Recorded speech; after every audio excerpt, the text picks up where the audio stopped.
Hello, and welcome to Small Biz Catalyst. I am your host, Ayisat Abilogun. Join me as we explore ways that we as small business owners can pay ourselves a growing six-figure salary without pulling out our hair. Whether you're a small business owner or an economic development professional, this show is for you. Let's explore together. Hi everyone, welcome to Small Biz Catalyst. On today's episode, we've got a great guest for you. But I'm going to ask you a question. Is your business future-proof? At the end of this episode, we want you to learn how to future-proof your business even when resources are limited, and to learn the first practical step small business owners can take to build resilience without feeling overwhelmed by day-to-day demands. And showing us the way today is Allister Frost from London, UK, and you would want to hear what he has to say. Allister, why don't you introduce yourself to our audience so they get to know you a little bit? Well, hello. Thank you so much for having me on the podcast. I'm Allister Frost. I'm a former Microsoft leader, and now I'm an author. I'm passionate about a thing I call future ready mindset, and I'm really looking forward to telling people why they could be obsolete before they know it, but they don't have to be. And I can show you exactly how to avoid obsolescence for the rest of your career. Absolutely. Well, I can't wait, because with AI in the front view of everyone's window, we definitely don't want to be irrelevant in our businesses. So I have a few questions for you. And of course, you can take this wherever you think we need to know. You talk a lot about building a future-ready mindset. What is a future-ready mindset?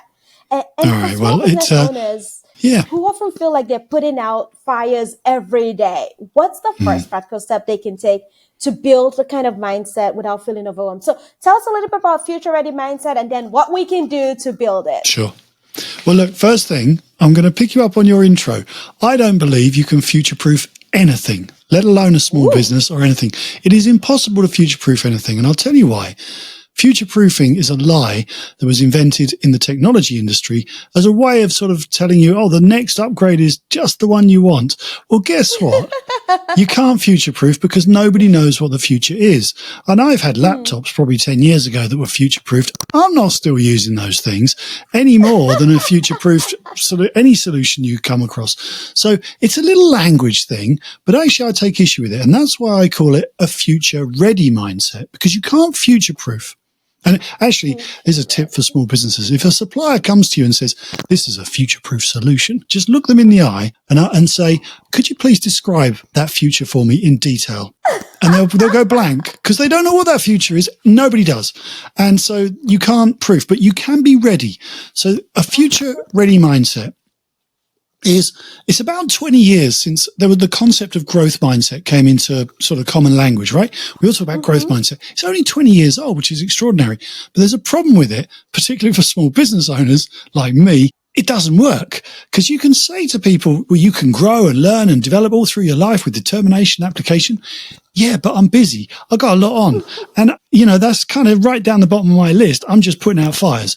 So the problem with growth mindset is conceptually it's correct. You can develop, but you've got to have a reason to do it. And a future ready mindset is a kind of more proactive approach it's a proactive approach to thinking and planning that prepares you for the inevitable changes and challenges of the future. And the word inevitable is really important because there are lots of things that are coming, and you've already mentioned AI, for example, that are inevitable. You can't escape it. It's going to affect you whether you like it or not. So it's there. The question is, should you focus on it? And that's where future ready mindset comes in, because it's about picking the things, very few things that you do need to pay attention to, and ignoring the rest, frankly. I sometimes just try to simplify it in people's minds. It's a way of thinking that is your passport to the bright future that you deserve. And it's about creating that future, not allowing and waiting for change to kind of happen to you. Create a future. Don't wait for change to happen to you.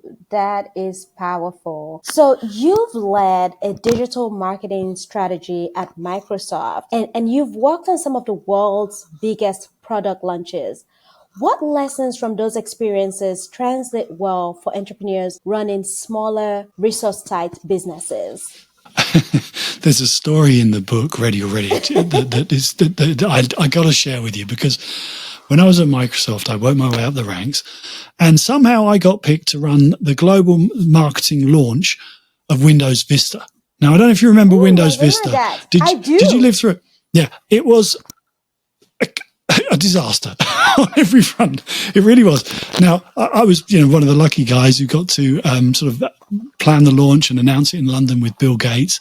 And Windows Vista destroyed a lot of people's happiness with computers, frankly, because if we're honest, Microsoft had kind of failed to innovate for many, many years. It was riding on its luck, and it knew it needed to reinvent the operating system. So rather than doing it sort of iteratively one step at a time, it packaged all of this change into one operating system update that sort of landed on your old computer and broke stuff. And that's a really good example of what you shouldn't do with change. It's too much change all in one go. It's a big and over-ambitious thing. That's bad change. The much better way for small business owners to upgrade their lives and upgrade the way that they run their businesses is much more like your computer today. So if you've got Windows 11 or an iPhone or whatever tech you've got in your life, you're not spending, I hope, a lot of time running updates. The updates arrive, they install in the background, often while you're asleep, and every day your tech gets a little bit better. You often don't even see how it's got better, just as your colleagues and customers might not really notice the small things that have changed. But over time, the addition of lots of small changes is the equivalent of one big change. So that's what you need to do, is commit to small changes, continuously updating yourself, like your operating system, I suppose, so that you're looking and saying, what could we improve in the business today? What's next? And the reason I say that is because another thing that Bill Gates said to me when I was at Microsoft, he said, and he said it to lots of people as well. It was one of his things that he was really trying to drive home. He said, today, if something works, it's obsolete. And that was the moment that I realized how quickly the world was changing, because I'd grown up thinking if it ain't broke, don't fix it. Yeah. And I suddenly realized, wow, it's right. The speed of technology, and this was back in the day when Bill was predicting what's happening now, the speed of technology means that someone somewhere absolutely has already figured out a better way to do everything you know. Everything. Wow. Everything about your business, it's already obsolete. It works, and I'm not saying you've got to change everything, but if you go to your work with the acceptance that everything can be improved already, I know it can, then you can say, well, what is the single most important thing for me today? Let's fix that. And fix that, and fix that, and on you go. That's how you update your operating system. That's how you transform your business over time. What is the single most important thing today? I'm taking notes, and that is so powerful. I ask this question of myself every day. Yeah, you know what it is? We're overwhelmed with information. It's coming at us fast, and AI is adding to that as well, because there's a lot of automated stuff coming at us as well. And if you're a small business owner like me, you can be forgiven for feeling like you're never going to get on top of this. You know, you need to fix, you've got to improve the way you do your emailing, your shop front, your marketing, your sales, or you need a new CRM system. Everything needs improving, right? You can't do it all. So my model that's in the book is called the Ready Already Growth Cycle. And it really starts with follow, which is the first step. Some people call it the Frost model because the 5 steps spell my surname, Frost. Follow is the first one. And what it does is it forces you to sit down and just think, right, what are the inevitable changes and challenges ahead? What do I need to be a bit better at in the near future? And we all know that list. We kind of ignore it because it's terrifying. But have some honesty with yourself and say, I need to be better at this. AI may well be on the list for some people, but there'll be many other things as well. Legislative changes, all sorts of stuff. Doesn't matter. What matters to you? And then pick the one thing that screams at you most loudly and do that well. Because the problem is, with all this stuff coming at us, we end up getting randomized, and we're trying to improve this, trying to improve that. Guess what? None of it gets better because we're too busy trying to keep the business afloat, and we never get to really nail one thing.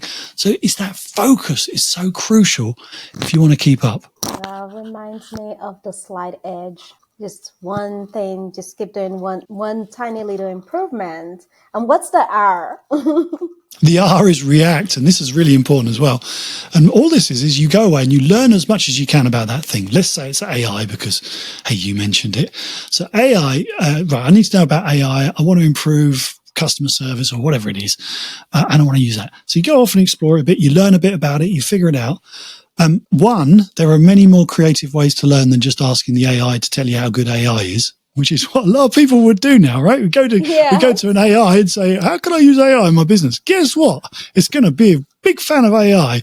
No, you can go to conferences, you can phone an expert, you can talk to people, you can read a book, you can listen to a podcast. There's loads of ways of learning.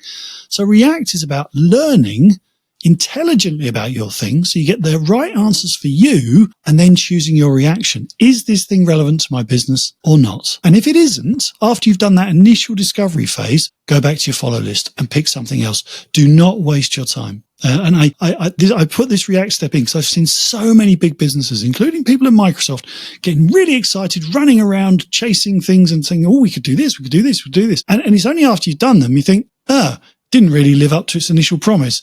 Why did we do that? And everyone sort of shakes their head and denies any knowledge and moves on to the next thing. Well, guess what? It's just a disastrous recipe for business, particularly if you're resource constrained, like a small business. So if you do pick something, do your initial due diligence, if you like, then choose your reaction. If you really like it, carry on. There are 3 more steps in the process, or just go back to follow if it's not. It's that simple. Absolutely. So do you want to share the OST with us, the last 3? Well, very briefly, and because there's a lot of depth to this, but the OS&T are 3 human superpowers, as I call them, that you cannot delegate to AI or computers or technology or somebody else. You have to do them yourself. If you master these 3 skills, you will have a job for life. You will be valuable to anybody because you'll be doing things in a human way that technology cannot replicate. Open is about curiosity, having childlike curiosity. We don't know how the human brain does curiosity. We don't understand that mechanism. And you sure as heck can't program a large language model to do it. That's one thing that computers will never master, is to be genuinely humanly curious about a subject. So the curiosity is really simple. Look at your business like you've never seen it before. Walk in the door tomorrow like a child. You know how kids ask why a lot? My kids did. No, most kids do. They go, why do we have to go to the shops? Because we need to buy some food.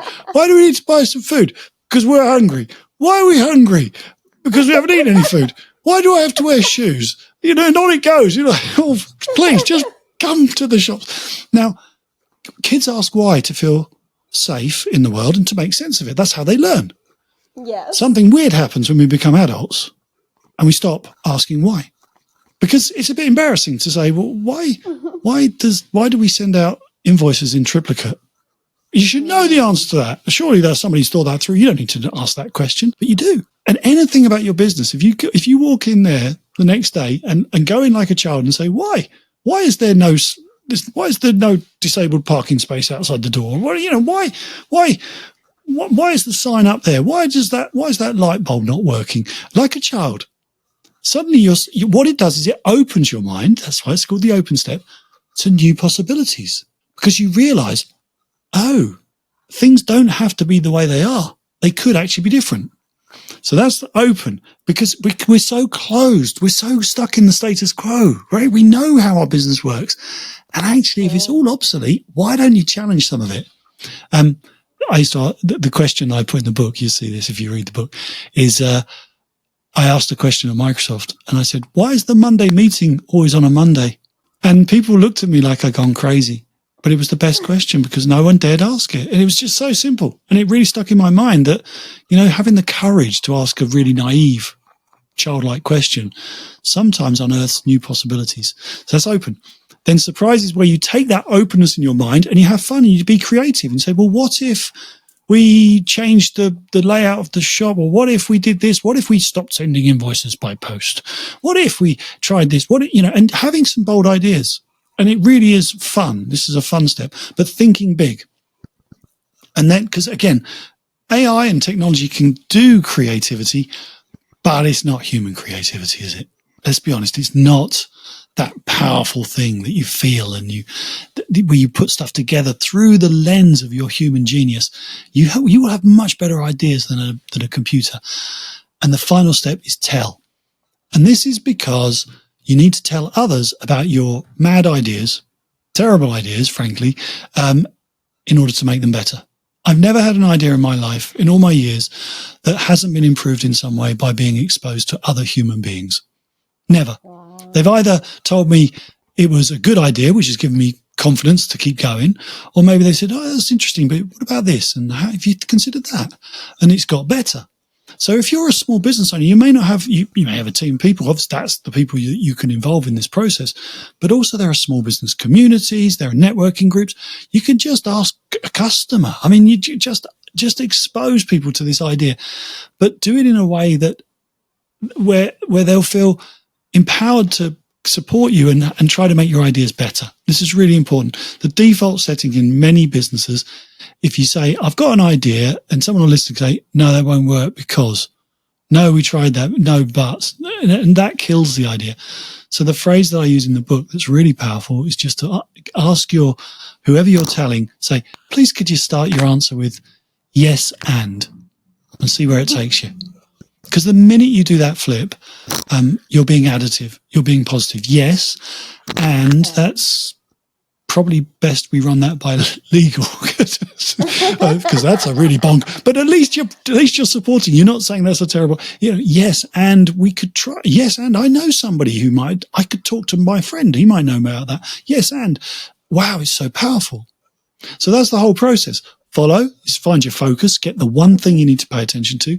React is learn all you can about it and validate that. And then the 3 human superpowers. Open your mind by asking why, because you'll start to see there are new possibilities for that thing that you're concentrating on. Then then go to surprise and just have fun with creativity. Just throw some ideas. The bigger the better, the more ridiculous the ideas, the better actually, because when you get to the tell step at the end, you'll always bring those back to reality and turn them into something practical and viable. And that's the whole process. And you do that, and then you go again, and you go again with a new thing and the next thing and the next thing. And when you do this, you learn this muscle. It makes change fun, but it makes it easy. And it just means that you've got a process to keep following again and again. You don't get bogged down and stuck. That was a long answer, wasn't it? Cool. No. It's perfect. And I know you talk about your book and you mentioned it, but you never told us the title. What's the name of this book and what made you write it? I should have one here to hold up to the camera, but I don't. But it's called Ready Already because that's what I want people to be. I want you to be ready already for whatever life throws at you next. And there's so much that is inevitable that we can predict. There's a lot that we can't, of course, but don't waste your time with that because you can't, control the controllables. Yeah. Focus on that. Get ready already for the next thing. And if people want to find out about it, they can find it in all the big bookshops, of course, and that big online store as well that sells a lot of books. Plus, of course, they can go to my website, which is called readyalready.me. M-E. Readyalready.me. So you've heard it first, Ready Already .me. And the name of the book is Ready Already by Allister Frost. And it's popular everywhere, but we're going to put a link to readyalready.me in the show notes so you remember. And we all have it and we have access to it. Alice, I have a question for you. And we always ask all of our guests this one question. What advice do you have for today's entrepreneur? Oh, the world is moving fast. It will only get faster. And you can either view that with despair or hope and optimism. I see change not as a threat to my business, but as an opportunity. Because if I'm alert to the things that matter to me, I know I can see those things faster than a competitor, faster than other people. And that gives me a slim chance of getting ahead. So never stop learning, never settle, always be curious and open to the new possibilities that open up every day for your business. The minute you settle into your comfort zone and think this is how it works and this is what I do, guess what? Everything outside of your comfort zone is changing. Wow. And everyone else is seeing that and potentially taking advantage of it apart from you. So never settle, keep learning, keep going. And that's where the future ready mindset really can help people. So keep learning, keep growing, be ready already. You've got it. You're preaching it already. I took a few notes. I'm going to share my notes with our audience real quick. So pick a few and ignore the rest. Don't try to upgrade all at once. Too much at a time is bad. You don't want to break your system and you don't want to feel overwhelmed. Follow, be open, nurture that curiosity, and then expand the human superpowers, which is being open, curious, surprise, go fun with Creativity and imagination, simple as that. Yeah, creativity and imagination, and tail step, I think. Can't Yeah. read my notes here. Tell is just talk, pick a few people, share your ideas with them, encourage them to be additive and to be supportive. They'll make those ideas better. And together you can then decide, do we do something with this or do we not try? Simple as that. Absolutely. Wow. This is so cool. I've honestly learned so much because, again, as small business owners, we're always trying to be on top of everything. We want to learn everything, want to do everything, but we can't do it all at once. We can get better one step at a time and just keep putting one foot in front of the other. Take what's most important, run with that, and leave the rest, and then come back for the next most important thing. And hopefully, you get ahead. Exactly that. Look, I worked for 20 years in the corporate world in big organizations, and many of your listeners may have a background similar to mine, having worked in a big place and now they've got a small business, or maybe they've always been in a small business. That I can say with my hand on my heart, I used to work incredibly hard at Microsoft and Kimberly-Clark before that. But I realized now I hadn't done a day's work until I became a small business owner and the real work started.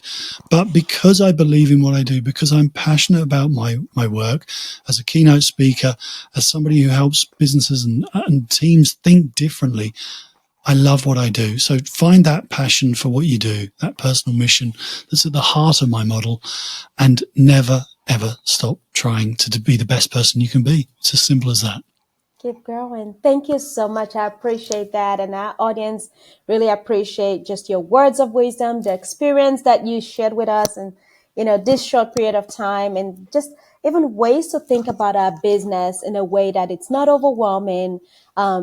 We can embrace that passion and grow with it. Thank you for your time. Thank you.